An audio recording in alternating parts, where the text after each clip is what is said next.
This week you had two different articles that you read. One that kind of looked at how you might want to teach grammar to your students, and then the other one looked at some of the major theories or studies in terms of grammar instruction within the last 50 years or so. But it's not enough for us to just think about how we might want to teach grammar without also developing this meta consciousness about language and how it operates and how different people speak and how all of that is valid. So that's why I titled the slide or the slides for today, from linguistic larking to language learning, from language play to language power, developing language consciousness. Here is an actual Speech Week, National Speech Week pledge from the National Council of Teachers of English in 1917 that stated, "I love the United States of America. I love my country's flag. I love my country's language. I promise that I will not dishonor my country's speech by leaving off the last syllable of words, that I will say a good American yes and no in place of an Indian grunt, and numpum, or a foreign yah or yay and nope, that I will do my best to improve American speech by avoiding loud, rough tones, by enunciating distinctly, and by speaking pleasantly, clearly, and sincerely, that I will learn to articulate correctly as many words as possible during the year." So what I want you to do is take a minute to think about some of the assumptions that are embedded in this National Speech Week pledge. And then also think about what beliefs or ideologies have we carried with us over the last 100 years since this pledge was created.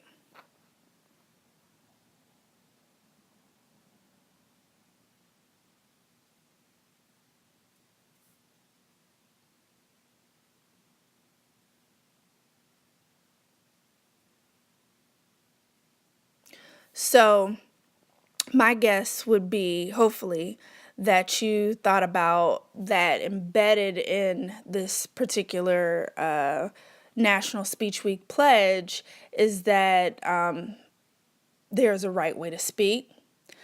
Other forms of speech might be foreign and or show a lack of intelligence. And loudness is another factor, especially for women or people of other races or ethnic groups. So there's a lot of assumptions here that are embedded within this pledge. And again, think about how some of these assumptions are still with us today. So our ongoing goal within our classrooms and even within ourselves should be to eradicate linguicism. And Victoria Purcell Gates defines linguicism as prejudicial stereotyping based upon the way individuals speak. So I have the example here equating non-standard speech or dialect to intellectual inferiority, and we do that all of the time. Again, we create these standards on language. There's nothing, well, there are books out there, but there's nothing inherent about this person speaks a particular standard dialect and this person speaks a non-standard dialect. We as humans label certain ways of speech or certain forms of speech as standard or non-standard. But Purcell Gates is asking us to get rid of the prejudice behind the ways that we look at how people speak. So you've heard of racial profiling before, I'm sure, and other scholars believe we have what's called linguistic profiling. which is where individuals profile or stereotype against other individuals based on the way that they speak, the way that they use vocabulary, their pitch, their tone.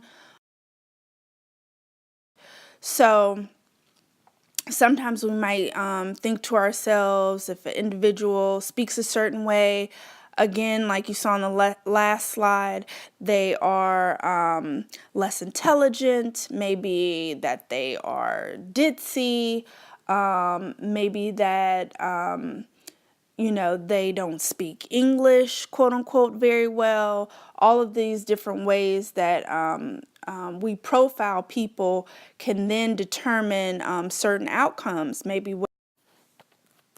Maybe whether they get hired for a job, or maybe whether or not they can move up in their job to a higher position.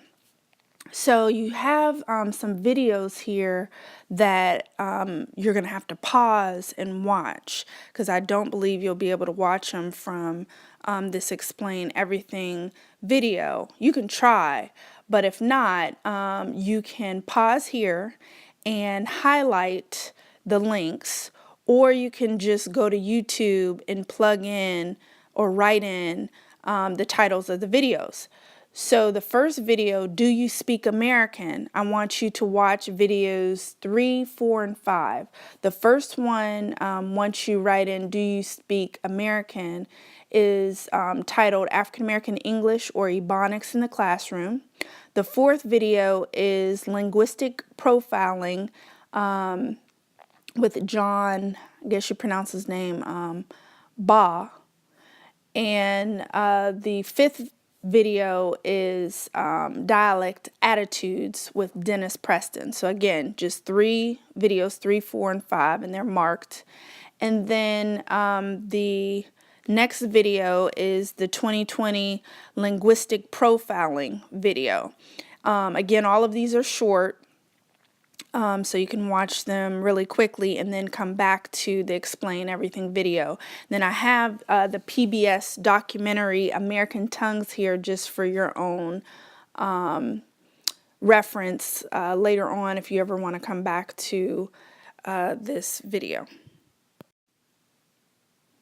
Another ideology that we as Americans, and I would even say just humans, period, because I feel like this is a global phenomenon, but we try to attribute other people to having an accent.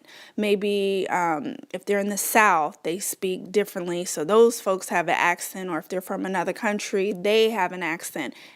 But there are scholars that really emphasize or try to push the idea that everyone has an accent. So what I want you to do is I want you to say aloud the words that are listed here, and then I will say my version. So it may end up sounding the same, or it may be different. I've done this in class before with a larger group, but you and I can just do this now. So say the word, and then I'll say, I'll pause really quickly, and then I'll say my version of the word.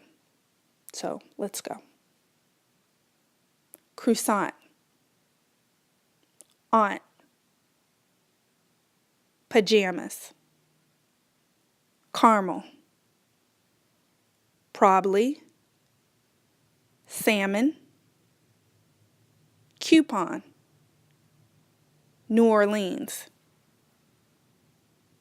So, as I said, some of the words that we said might have been pronounced differently. One might be probably. Some people say prolly, Prolly. And then other people pronounce it just as it's stated here, probably. But it's just the idea that if you are pronouncing words differently, or you accent them differently, so on and so forth. That does not mean that there is something wrong with you or with the other person from, or another person, I should say. If the majority of people or the people that have higher status in society speak it a certain way. Again, this is all so language is all socially constructed in terms of how we view it. So I end here with these ideas of trilingualism or code switching. And a name that you should be familiar with, if you're not already, is Lisa Delpit, who wrote Other People's Children. And she's a proponent of the idea of code switching.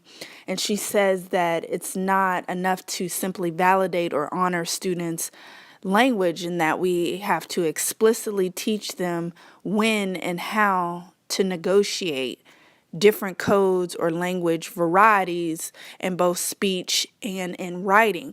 And even though I've been kind of pushing this idea of linguistic appreciation, I still agree wholeheartedly with Delpit's view of code switching, because we will be doing our students a disservice if we did not teach them all the different ways that they need to speak and write in various contexts. So Baker, whose name you see at the bottom, posits this notion of trilingualism, that throughout students' lifetime, they are able to maintain their home language varieties while also gaining further access to academic language and then professional language, which means the language that they'll use when they enter into their profession. Hence, they become trilingual.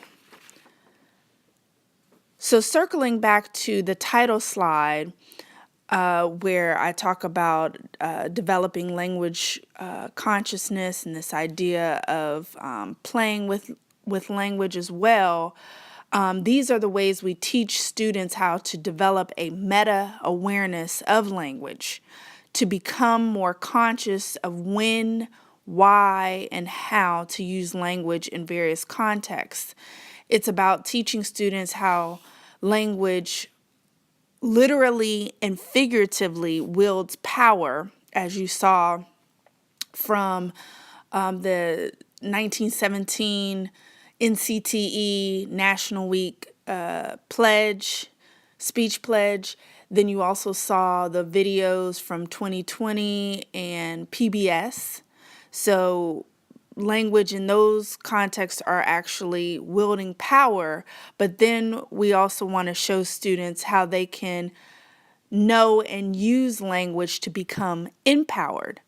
But first, we really need to begin with ourselves and notice and note, if I may borrow Beers and Propst's term from your textbook, where we buy or notice and note when we are buying into language ideology and when we're also moving more towards language consciousness. So until next time.